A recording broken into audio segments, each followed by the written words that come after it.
Good afternoon. My name is Amol Nirgudkar. I'm the CEO of Patient Prism, and I'm here with my dear friend Brian Colao, who all of you know. He is the director of the Dykema DSO Group, and we're here to talk really about what's happening around the industry around the COVID-19 crisis.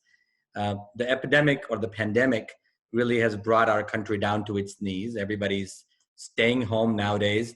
The dental offices are more affected because of the specific recommendation by the ADA to only be open for emergencies and essential services.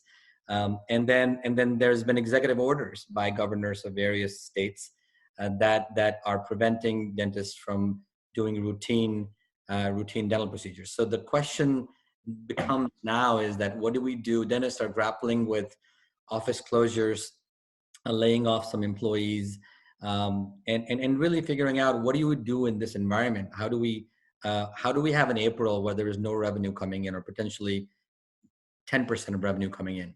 And so the risks of shutting down, of closing, are real. The risk of losing and getting, basically laying off some of your employees are real, because you can't really sustain your overhead.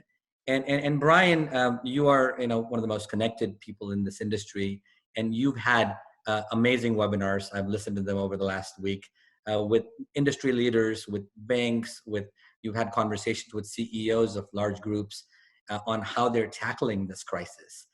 So tell us a little bit about where the industry stands. And I understand that this might change tomorrow, but as of today, as of what we know now, where does the industry stand?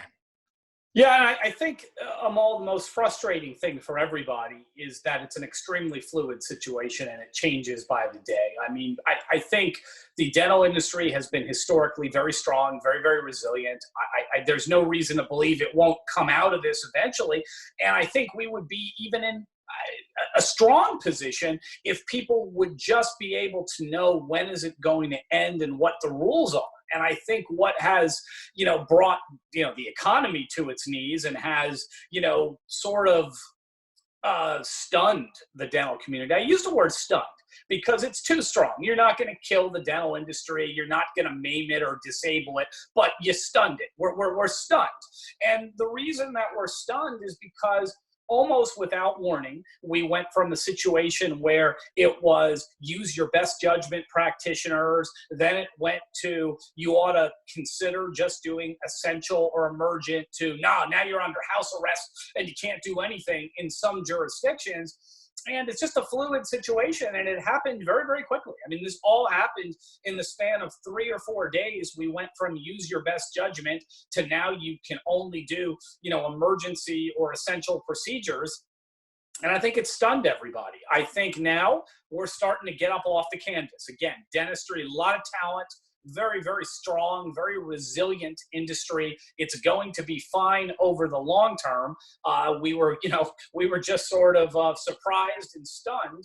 And now everybody's starting to recover and starting to think logically and rationally about how we get past this. But, a couple things that have to happen, and you still have contradictory information. You listen to that Dr. Fauci from the CDC, and he's acting like we've got nothing better to do but stay at home until June or something. And then I just saw a briefing from President Trump, and he's like, by Easter, he wants everybody back. I would hope that President Trump's view will prevail here, and we will all be, I understand Easter to be April 12th, so I would hope we'll all be, back to work, by April 12th here. And assuming President Trump's current view, and again, this could change tomorrow. I literally just watched him on TV, but, assuming his current view prevails and we're back to work by April 12th, then we'll know where the bottom is. Everybody will be back to work. People will go to the dentist. I mean, what I tell everybody is people have historically always went to the dentist. That's why this is one of the most strongest, virtually recession-proof industries out there. I remember, the day of the September 11th attacks, people were going to the dentist. The day of the subprime mortgage, the market is bottoming out. People are losing their houses. People are going in for cleanings. Nothing stopped people going to the dentist. The reason this has stunned, again, I use the term stunned the dental industry, is for the first time time in my lifetime, in the 25 years I've been involved in the dental field, the government said you can't go to the dentist. I mean, somebody actually said you can't go. And if the government hadn't said that, people would still be going to the dentist today. So, that's just a long-winded answer for, sort of how we got here. The way we come out of it is surprisingly simple. I know we're going to spend some time, Amol, today talking about some details. But the way we come out of here is the government tells people they can go back to the dentist, and they're going to go back to the dentist. And there's probably going to be a short ramp-up period and a recovery period. But that's really begins and ends with that. The government saying you can go back to the dentist.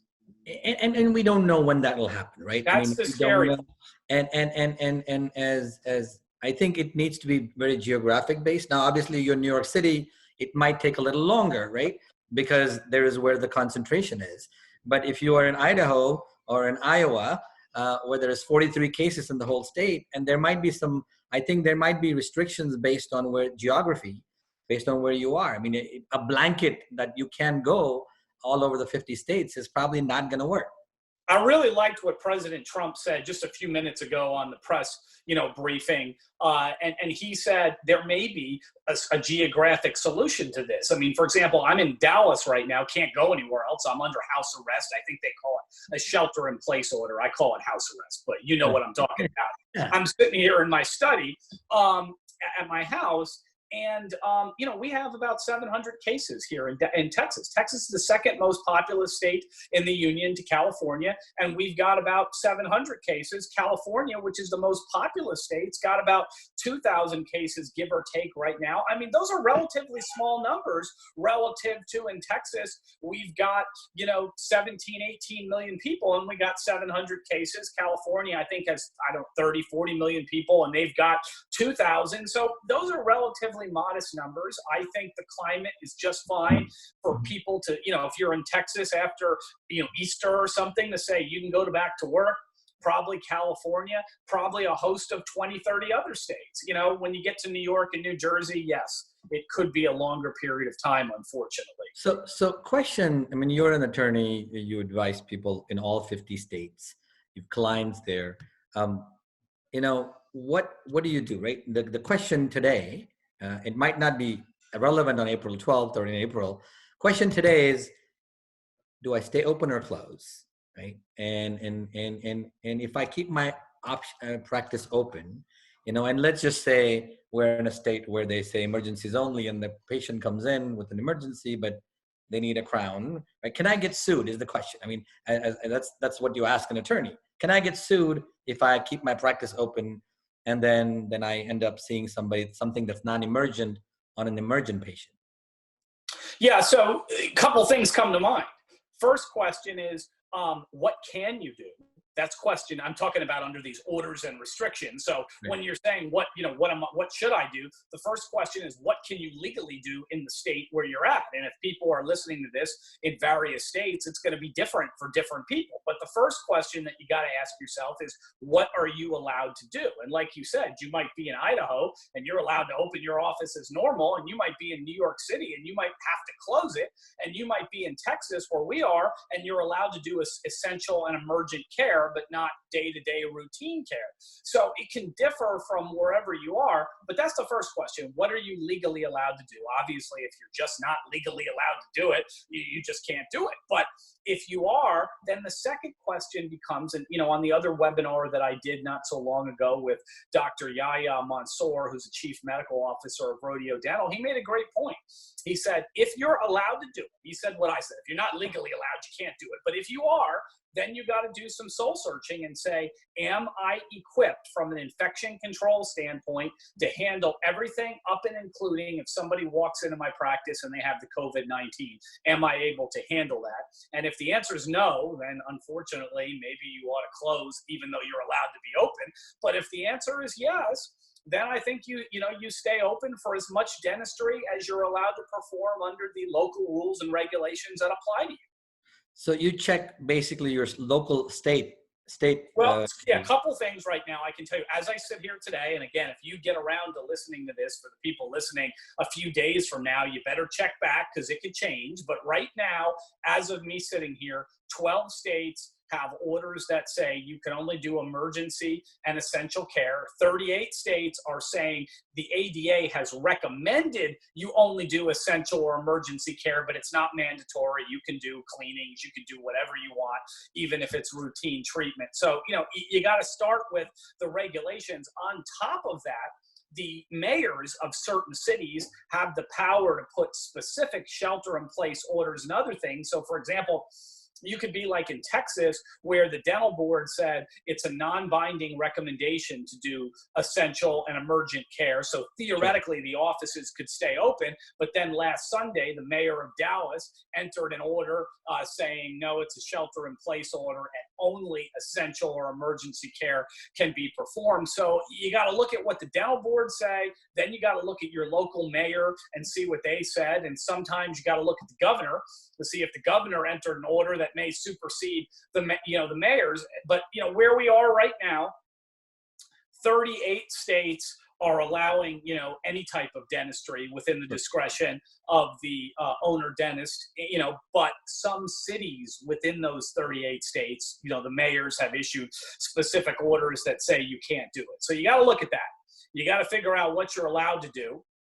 For example, the state of Pennsylvania says you're allowed to practice right now, I believe it's essential and emergency care, but if you don't use the N95 mask, you're not allowed to stay open. And this is causing a big problem in the state of Pennsylvania right now. So you've got to look at the local orders and see if you can operate within those orders. And if you can, and you're willing to do extraordinary disinfection measures, the OSAP website, the Organization for Safety Asepsis Prevention, and the ADA have partnered up. They've done some webinars and some things, and they've got some really good materials on what infection control needs to look like. Fortunately, obviously, I'm not a licensed dentist, but I read it, looked at the videos.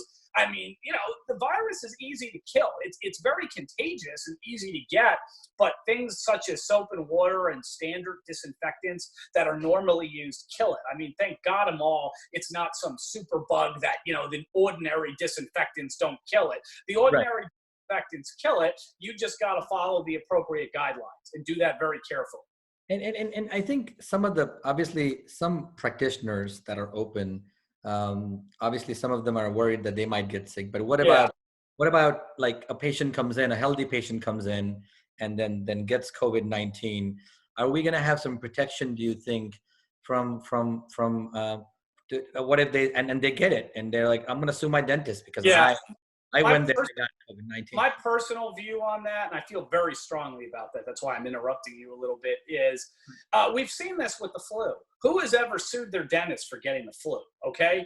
I mean, and this is a species of the flu. I've listened to webinars where they say the coronavirus is novel. It's a little different. We haven't quite seen it before, but it's a species of the flu. It's made of the same stuff that the flu is made of. I've never heard of anybody suing their dentist, for getting the flu. This thing is in the community in most cases right now. So it's going to be almost impossible to prove you got it at the dentist's office. Now, how do you get in trouble? So I don't worry about, I got COVID-19 and I'm accusing my dentist and I'm going to sue my dentist. I really think that's impractical. I don't think you're going to see cases like that. None of the regulations for the most part require you to close your office. I don't think anybody is going to sue you, just because you didn't close your office and you kept it open for business. The way you could get in trouble is if they prove there's an outbreak at your office, like a cluster of cases that originates in your office, and you don't observe the uniform protocols that, OSAP and the ADA and other CDC, other people have put together. If you're negligently disinfecting your office and failing to take the universal precautions and everything you're supposed to do, there could be potentially some liability there.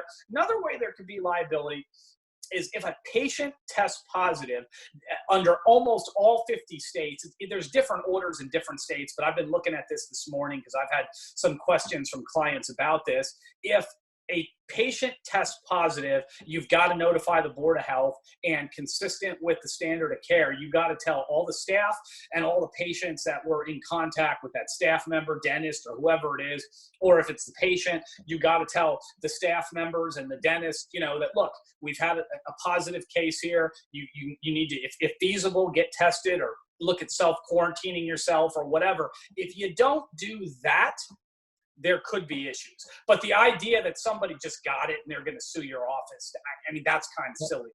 Let's pivot a little bit from opening an office to the real question of weighing the difference between if you got to lay up some people off, at least for a temporary period of time. For example, if you're in an emergent type of situation, you don't need hygienists to work currently because it's not allowed. So what are you with the DSOs that you talk to? What are they doing? Furloughs, or are they doing layoffs? What are you seeing in that realm?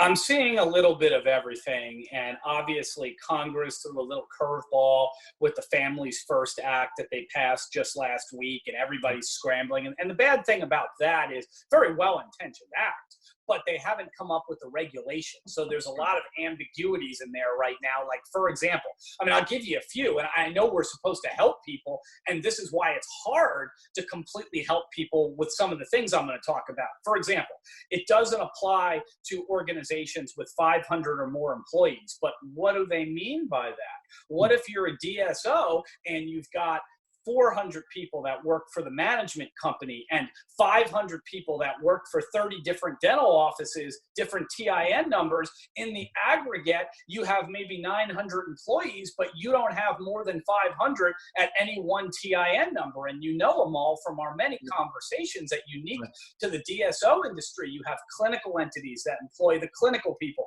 You've got the management entities that employ the non-clinical people. And there are some organizations where in the aggregate, they're way over 500 people, but on a TIN number basis, no TIN number has more than 500 employees.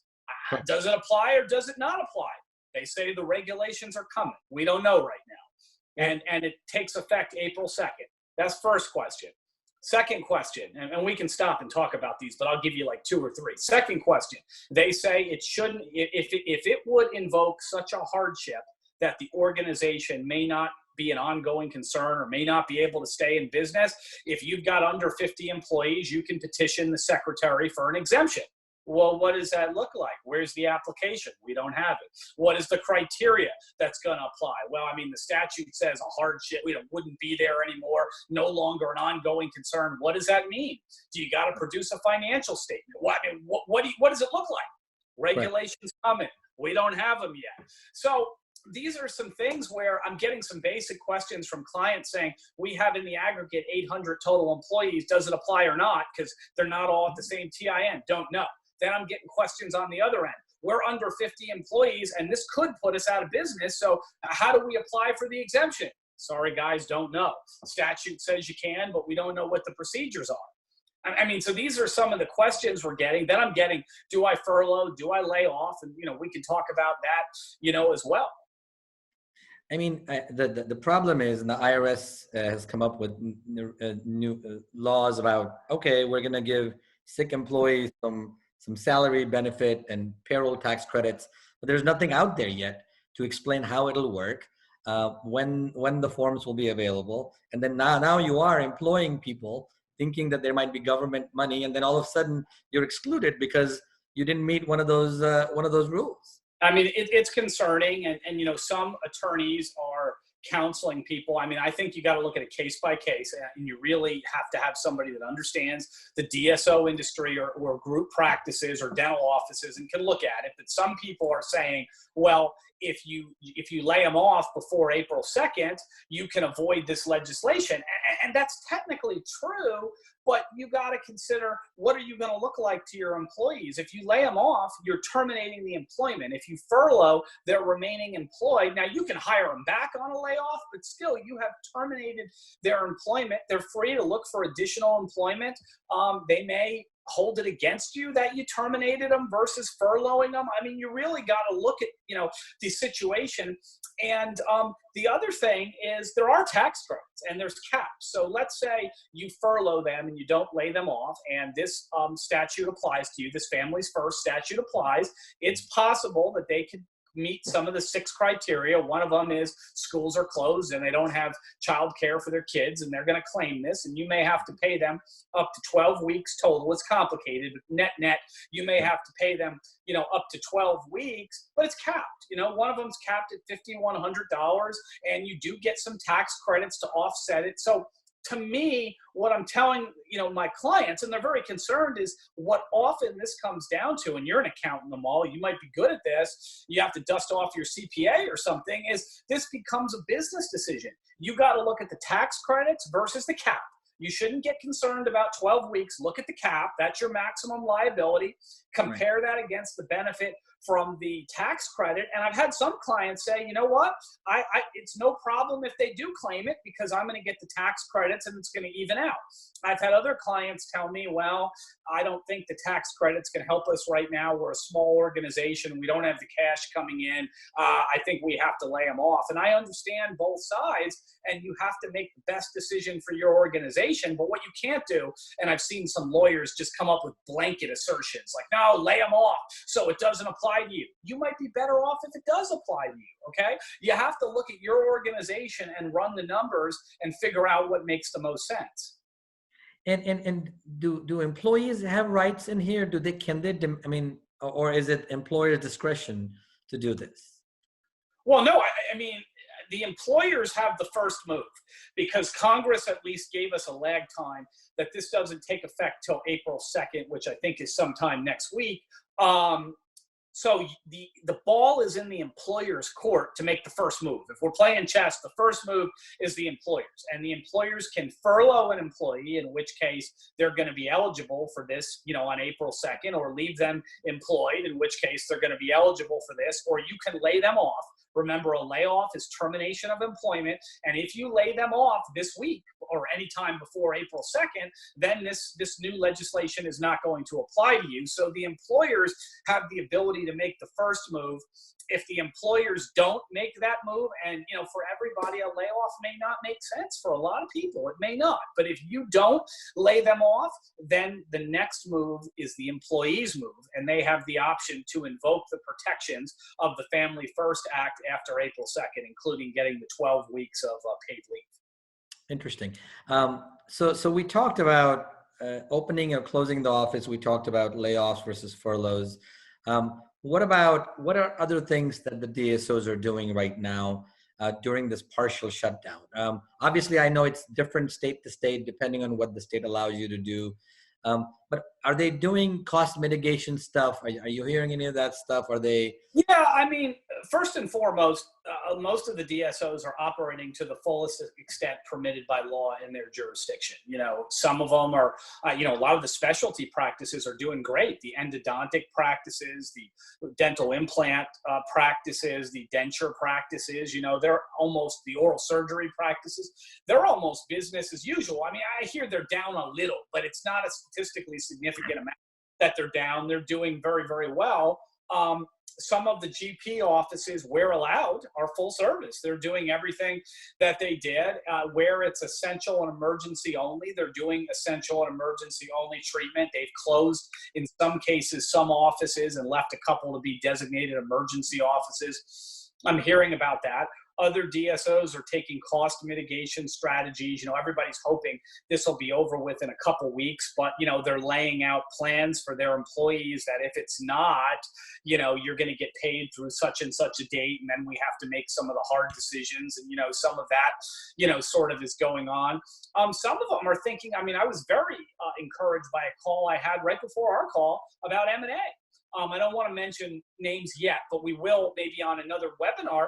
Some DSOs are getting rather bullish about M&A, saying we want to be out ahead of this. So tell everybody we are open for M&A. We're not going to do it right now in the middle of this, but when we open back up, for business, we're going to honor deals. We're going to look at deals. And the big issue there is just how do you account in the total valuation for what's likely going to be a month or 5 or 6 weeks of almost no revenue coming in? Do you treat it almost like a non-issue? Do you say, right, that we're just going to pretend that didn't happen and look at the rest? Or are you going to maybe say, let's do an earnout.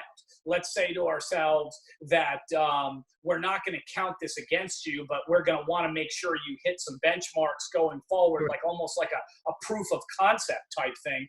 But, do you do that?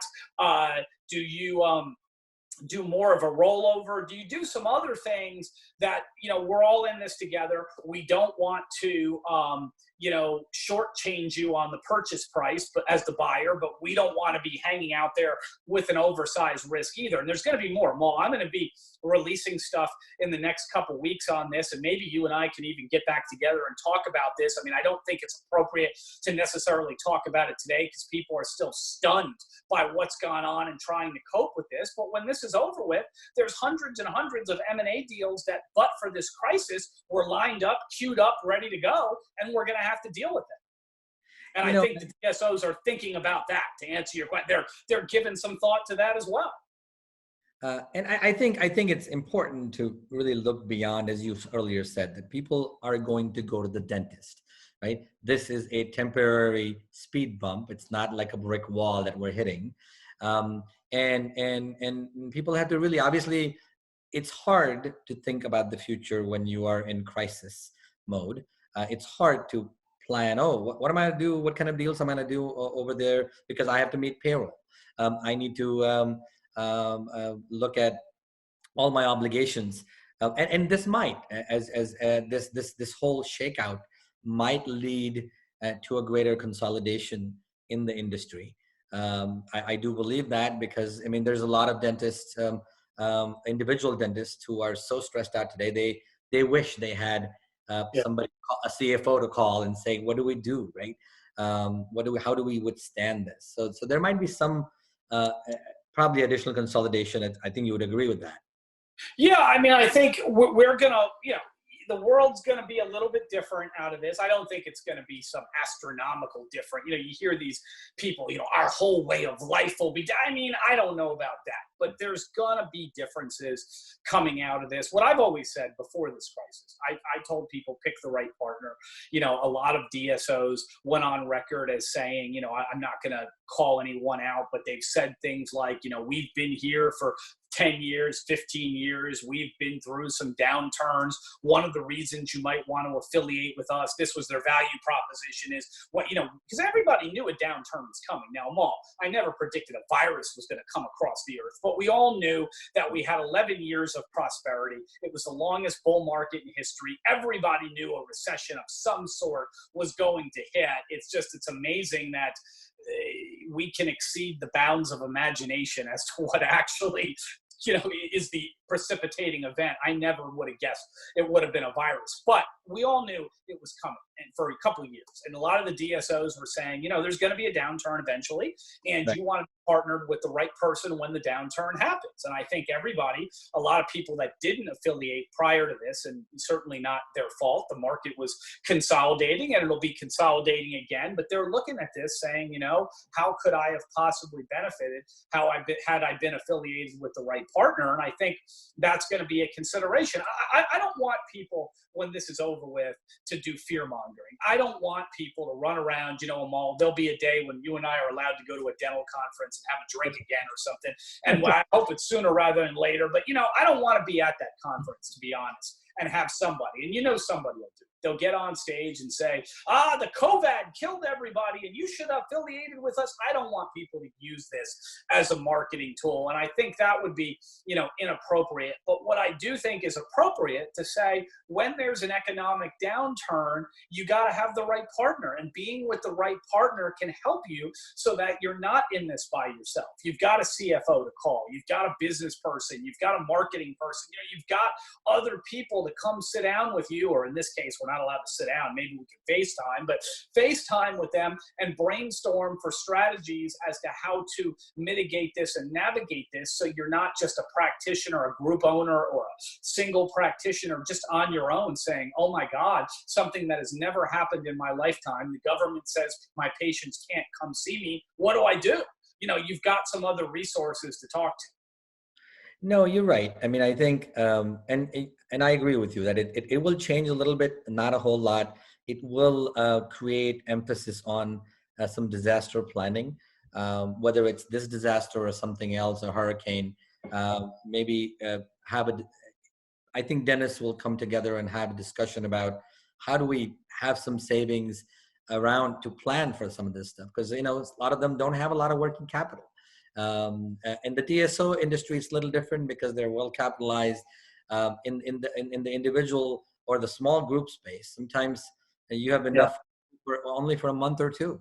Now SBA is going to come up with some emergency loan assistance. I mean, that's the wild card in this, right? There's still, again, as of the time we're recording this, you may see this in a day or two, and it could be different. But I was on TV, looking at TV a few minutes ago, and the Democrats are yelling at the Republicans, and they're debating what's going to happen with this stimulus, package. But maybe by the time some people see this video, the stimulus would have been passed, and what's going to be in there is going to be very, very significant for helping small businesses, and a component of that is going to be these loans you're talking about. And you know what, I've been reading that the SBA could potentially allow you to take a loan for 30 years for under 4% and potentially even pay off your existing debt.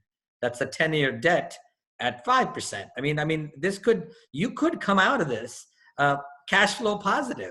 This could be a blessing. I mean, this is horrible, and it's hard for me to find a blessing in any of this. It's really bad. But you're right. You could end up under some of the things that are being floated that may even, by the time people watch this video, be passed. There could be some loan programs that are going to be very beneficial and attractive and appealing to the small businesses. And I think it's going to be important for these guys to kind of be the first ones to apply. We're telling people, like, keep an eye on what's happening.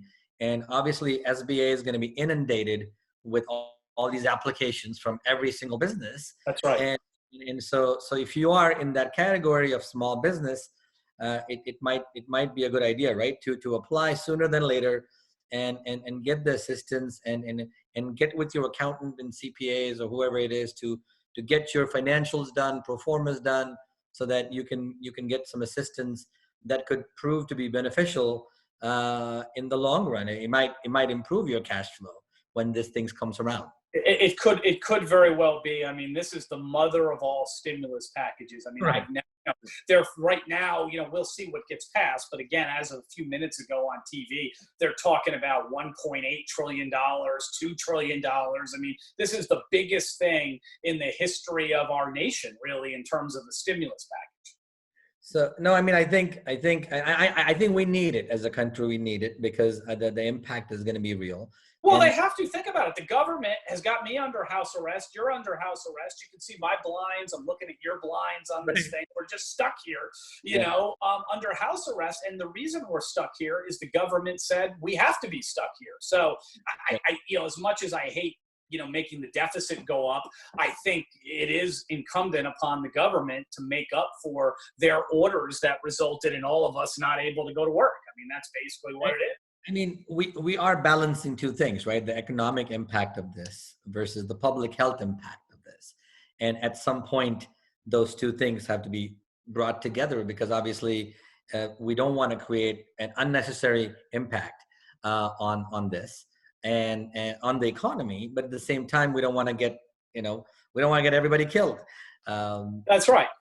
And unfortunately, the media kind of distorts a lot of these facts by sometimes if you turn the TV on now, you're going to be scared. Oh my God, the world is the hell is freezing. But I think this discussion has been great because I think to kind of summarize what you said in terms of staying open or not open, you've got to look at your state and see what they have done. Obviously, if they've prevented you from staying open, you cannot break the law. And you got to do that. If you can do emergencies, then make sure you understand what emergency procedures constitute and just do those things. Don't try to do more things because you need more revenue. When it comes to furloughs and layoffs, again, there is the Family First Act. Unfortunately, you said there's no regulations that may come out, at least for a month. Who knows how long it'll take for regulations to come out because people can go to work these days. But we're going to make the bad. I mean, I'm just talking about me. I'm not here to market myself, but just in terms of the type of decisions we're making a decision. as to whether, they're over 500 or not. We're making a decision as to whether they qualify under 50 for the hardship, and we're going to roll with it. We're going to make those decisions based on your organization. We're going to do the best thing we can with the limited guidance to help you move forward. I mean, that's what we're doing to counsel our clients at this moment. I mean, because if you do end up waiting, it could be beyond, it could be May before the guidance comes out. That's and right. You have to deal with it at the time. There is some serious things about actually putting out cash. I mean, if you're going to put out cash today to pay your employees with the expectation that money is coming through payroll tax credits, you have to take that risk that you might be excluded, and there's some exception that came out, and that's the risk you take. It's a business decision, and you also have to look at how do you treat your employees? It's not just financial. They have their livelihoods. If they're amazing people, and I'm assuming you've hired amazing people, and you want them back, because this is gonna be a rocket ship, in my opinion. Once people come back, they're all gonna. Well, people have to think long term.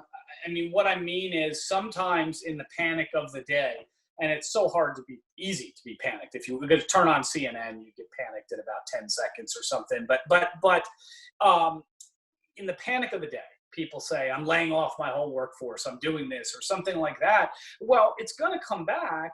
And what I would say to people is, look, I mean, only you can make your own decision. If you really will literally go bankrupt if you don't lay people off, and you absolutely have to do that or you can't survive, and you've made that determination, I'm not going to judge you. I'm not going to tell you that's bad.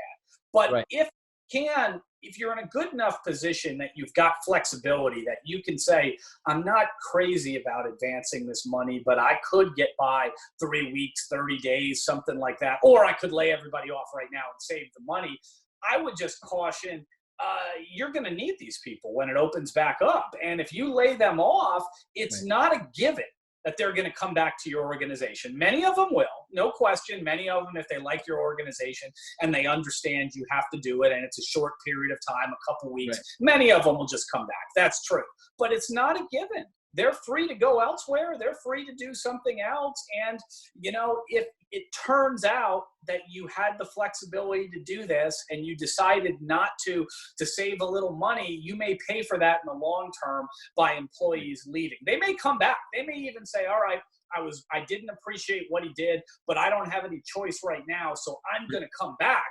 But first opportunity, when things recover, I'm looking for a new job if that's 6 months from now.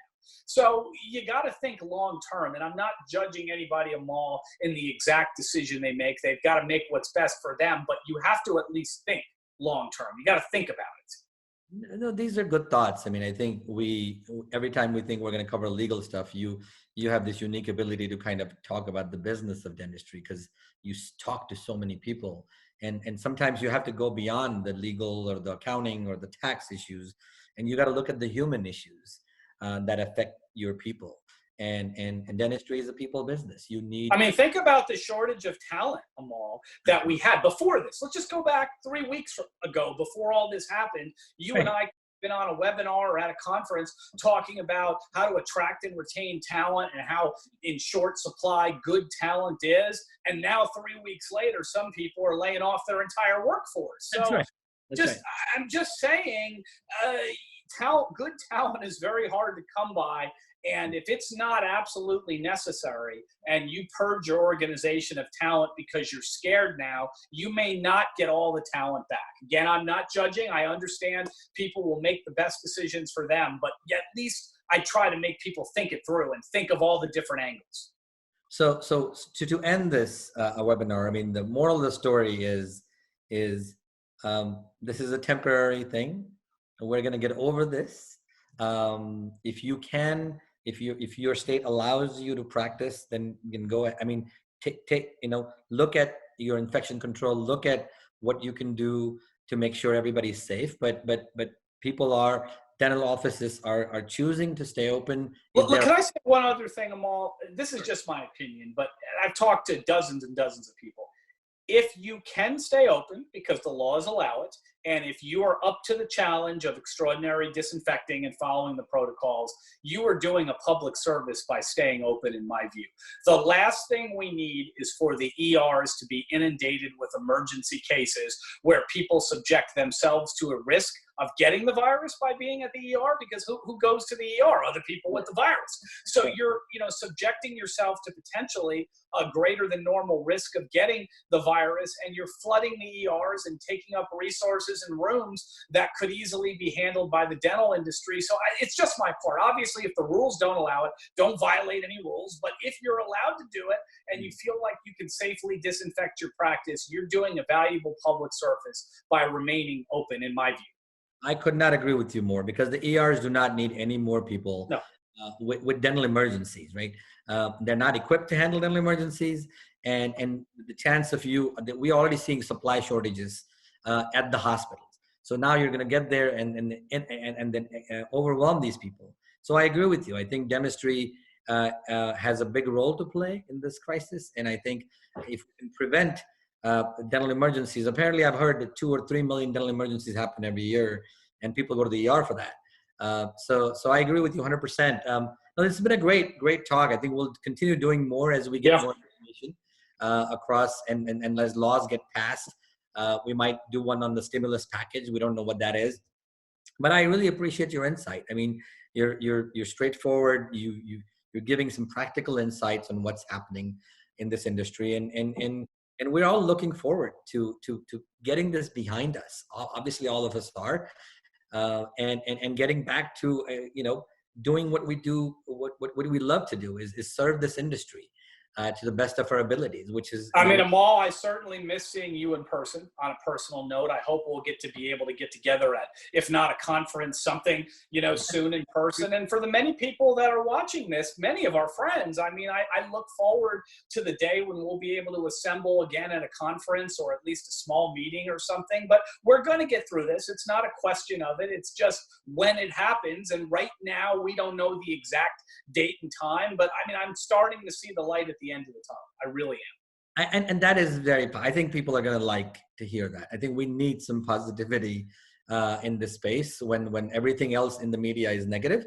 And I'm frankly really hopeful that we get this under control quickly. I think it's important for us to kind of be a little strict in terms of social distancing for a short period of time. And if we are as a country, I think we can get over this quickly. And not prolong it any longer than what it needs to be. I think you're right. I think the geographical solution is going to be the way we get out of this sooner than later. And I think dentistry is going to be alive, well, and kicking. Hopefully by the third quarter, definitely by the fourth quarter. But we're going to be coming back. And I really appreciate your insight as always in this. And we'll continue doing this more. For all our listeners, thank you so much for listening. Go to our website at Patient Prism. We have lots of resources. Dykema has lots of resources as well.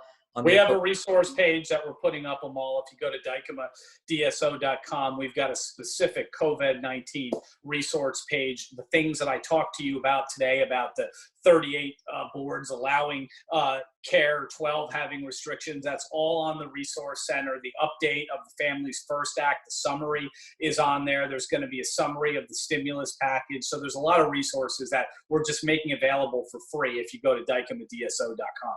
And check us out, check them out, look at resources, and we're here to help. If anybody has any questions, people know how to call us or email us.